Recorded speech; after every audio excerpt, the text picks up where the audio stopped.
the earliest preoccupation of man in his awakened thoughts, and as it seems, his inevitable and ultimate preoccupation, for it survives the longest periods of skepticism and returns after every banishment, is also the highest which his thought can envisage. It manifests itself in the divination of Godhead, the impulse towards perfection, the search after pure truth and unmixed bliss, the sense of a secret immortality. The ancient dawns of human knowledge have left us their witness to this constant aspiration. Today we see a humanity satiated but not satisfied by vicarious analysis of the externalities of nature, preparing to return to its primeval longings. The earliest formula of wisdom promises to be the last. God, light, freedom, immortality. These persistent ideals of the race or advance the contradiction of its normal experience and affirmation of higher and deeper experiences which are abnormal to humanity and only to be attained in their organized entirety by a revolutionary individual effort or an evolutionary general progression.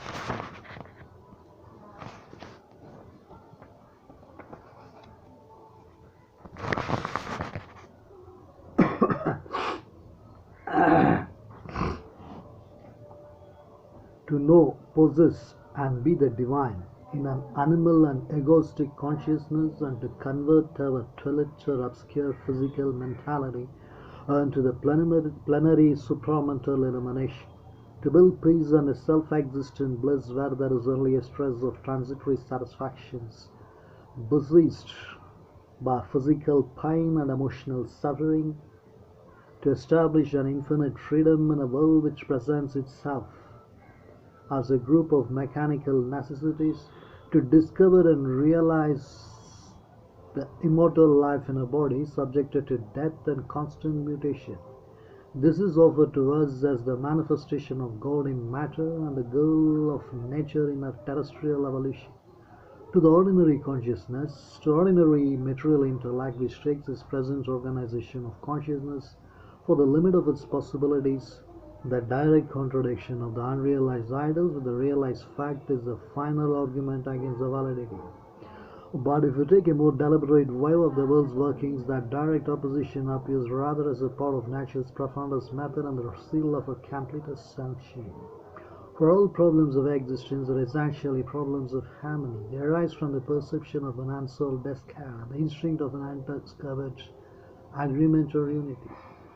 To rest content with an unsolved discord is possible for the practical and more animal part of man, but impossible for his fully awakened mind.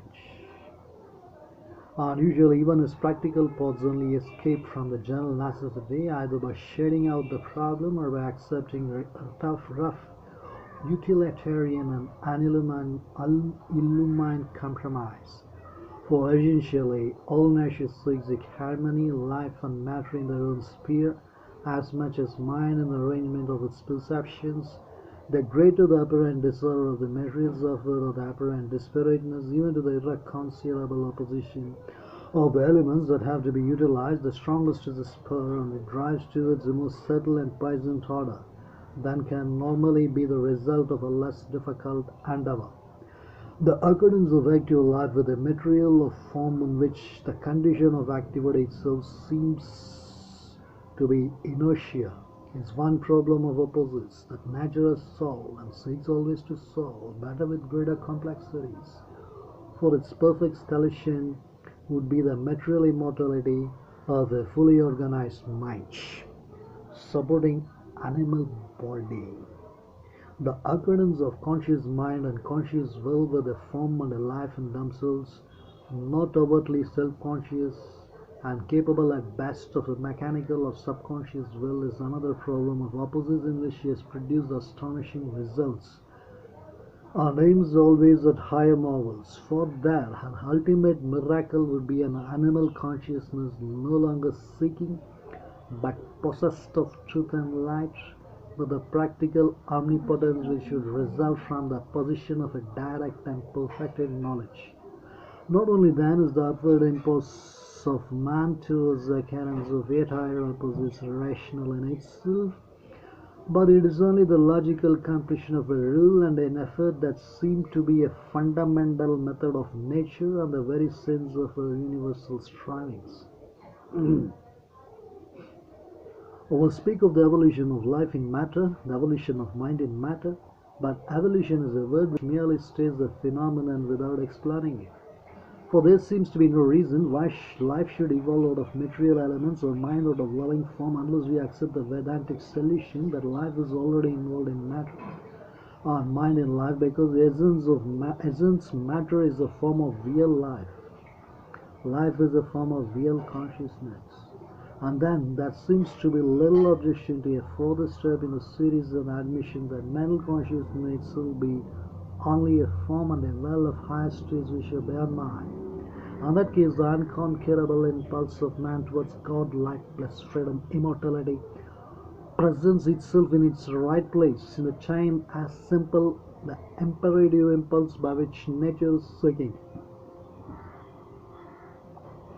to evolve beyond mind, and appears to be as natural, true, and just as the impulse towards life which is planted in certain forms of matter, or the impulse towards mind which is planted in certain forms of life.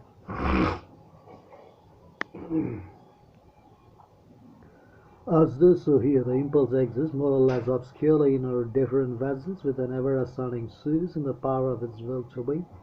As thus, so here it is gradually evolving and bountifully to evolve the necessary organs and faculties.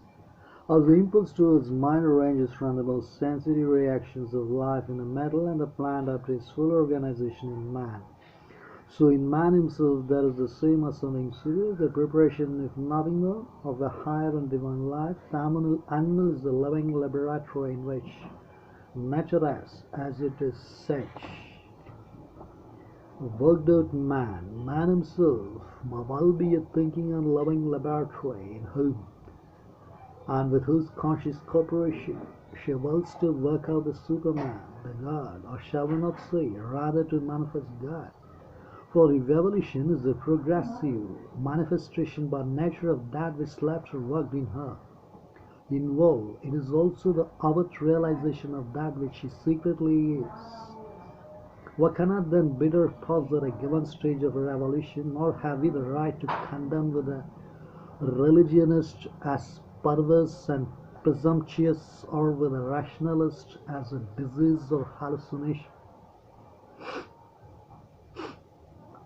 Any intention shima avance or effort shima might to go beyond. If it is true that spirit is involved in matter and upper natural sacred gach, then the manifestation of the divine in himself and the realization of gach, of within and without, of the highest and the most legitimate aim possible to mind upon earth. Thus the eternal paradox and eternal truths of a divine life in an animal body, an immortal aspiration or reality inhabiting a mortal tenement, a single and universal consciousness, representing itself in limited minds and divided egos, a transcendent, indefinable, timeless and spaceless being, who alone renders time and space and cosmos possible. In all this, the higher truth realizable by the lower term justified themselves to the deliberate reason as well as to the persistent instinct or intuition of mankind. Atoms are sometimes made to have done finally with the questionings which have so often been declared insoluble by logical thought and to persuade man to limit their mental activities to the practical and immediate problems of the material in the universe. But such evasions are never permanent in their effect. Mankind returns from them with a more vehement impulse of inquiry or a more violent hunger for an immediate solution.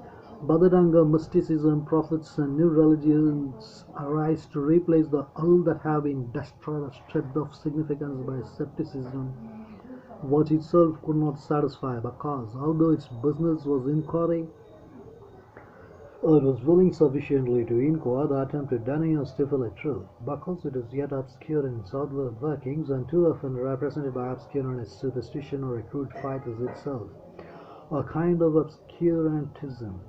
The will to escape from a cosmic necessity, because if we assert only pure spirit and a mechanical, unintelligent substance or energy, calling one God a soul and the other nature, the inevitable end will be that we shall either deny God or else turn from nature. For both thought and life, a choice then becomes imperative. Thought comes to deny the one as an illusion of the imagination, or the other as an illusion of the senses. A life comes to a fix on the immaterial and flee from itself in a disgust or a self-forgetting ecstasy, or else to deny its own immortality and take its orientation away from God and towards the animal. Purusha and Prakriti, the passively luminous soul of the Sankhya's and their mechanical active energy, have nothing in common, or not even their opposite modes of inertia. Their antinomies can only be resolved by the cessation of the inertly driven activity. Onto the immutable rebels upon which it has been casting in vain the sterile precision of its homages. Shankar's wordless, inactive self and his mire of many names and forms are equally desperate and irreconcilable entities. The rigid antagonism can terminate only by the dissolution of the multitudinous relation under the sole truth of an eternal silence. The materialist has the easier fool. It is possible for him, by denying spirit, to arrive at a more readily convincing simplicity of straightment, a real monism. The monism of matter else the first, but in this rigidity of straightment it is impossible for him to persist permanently. I do hence, by pursuing an unknowable and as inert as remote from the unknown universe of the passive perisher and the silent judgment. It serves no purpose but to put off by a vague transition the inexorable demands of touch.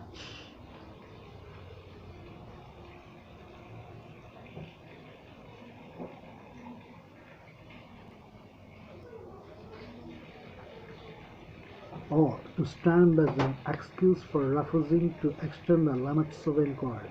Therefore, in this barren contradiction, the human mind cannot rest satisfied. It must seek always a complete affirmation. It can find it only by a luminous reconciliation. To reach that reconciliation, it must traverse the degrees which our inner consciousness imposes on us. And whether by objective method of analysis applied to life and mind as to matter, or by subjective synthesis and illumination, arrive at the repose of the ultimate unity without denying the energy of the expressive multiplicity. Only in such a complete and catholic formation can all the multiform and apparent contradictory mode of existence be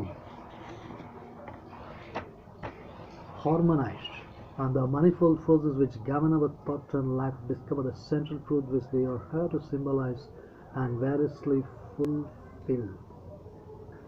Then only can our thought, having attained a true center, ceasing to wander in circles, work like the Brahman or the Upanishad, fixed and stable,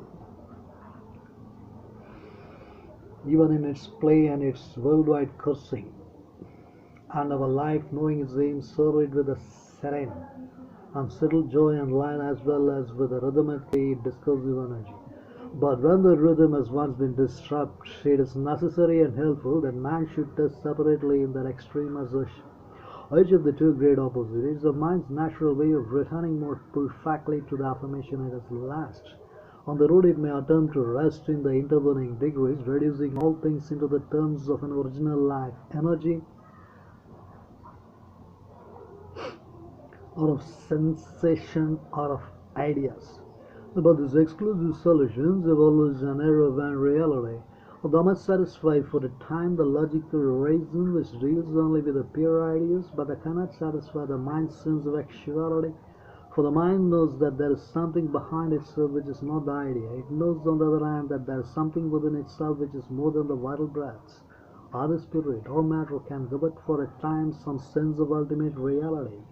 Not so any of the principles that intervene. I must therefore go to the extremes before it can return fruitfully upon the whole.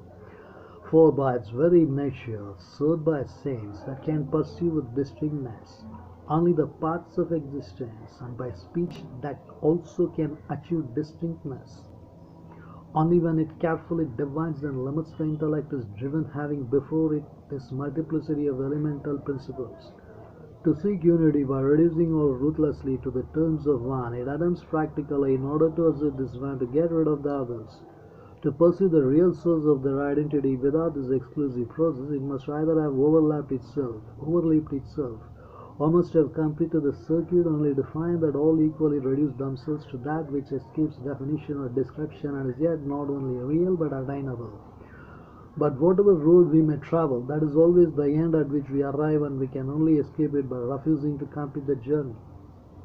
It is therefore of good augury that many experiments and verbal solutions should now find ourselves standing today in the process of the two that are alone borne for long the most rigorous test of experience. The two extremes, and at the end of the experience, both should have come to a result which the universal instinct in mankind, that virtuous, certain and representative of the universal spirit of truth, refuses to accept as right or satisfying, in Europe and in India, respectively, the negation of the materialist and the refusal of the ascetic have sought to assert themselves as the sole truths, and to dominate the conception of life. In India, the result has been a great heaping up of the treasures of the spirit of some of them. It has also been a great bankruptcy of life. In Europe, the fullness of riches and the triumphant mastery of this world's powers and positions have progressed towards an equal bankruptcy in things of the spirit. Nor is the intellect which sought the solution of all problems in the wonder of matters found satisfaction in the answers that it has received. Therefore, the time grows ripe, and the tendency of the world moves towards a new and comprehensive affirmation in thought and in inner and outer experience, and to the corollary new and rich self-fulfillment in an integral human existence for the individual and for the race. From the difference in the relation of spirit and matter to the unknowable which they both represent, there arises also a difference effectiveness in the material and the spiritual negations. The denial of the material is all the more insistent and immediately sexual, more facile in its appeal to the generality of mankind, as yet less enduring, less effectual, finally, than the absorbing and furious refusal of the ascetic, for it carries within itself its own care, its more powerful elements, the agnosticism which admitting the unknowable. Behind all the manifestation exists the limits of the unknowable until it comprehends all that is merely unknown. Its premise is that the physical senses are our sole means of knowledge, and that reason, therefore, even in its most extravagant and vigorous fights, cannot escape beyond that domain. It must deal always in solely the facts which they provide or suggest, and suggestion themselves must always be kept tied to their origins. Or I cannot go beyond, or I cannot use them in the bridge, letting us into a domain when more powerful and less limited faculties come into play, and another kind of inquiry has to be instituted. A premise or arbitrary pronounces on itself its own sentence of insufficiency, or can only be maintained by ignoring explaining away all that vast field of evidence and experience which contradicts it, denying or disparaging noble and useful faculties, active consciously or obscurely or adverse, learning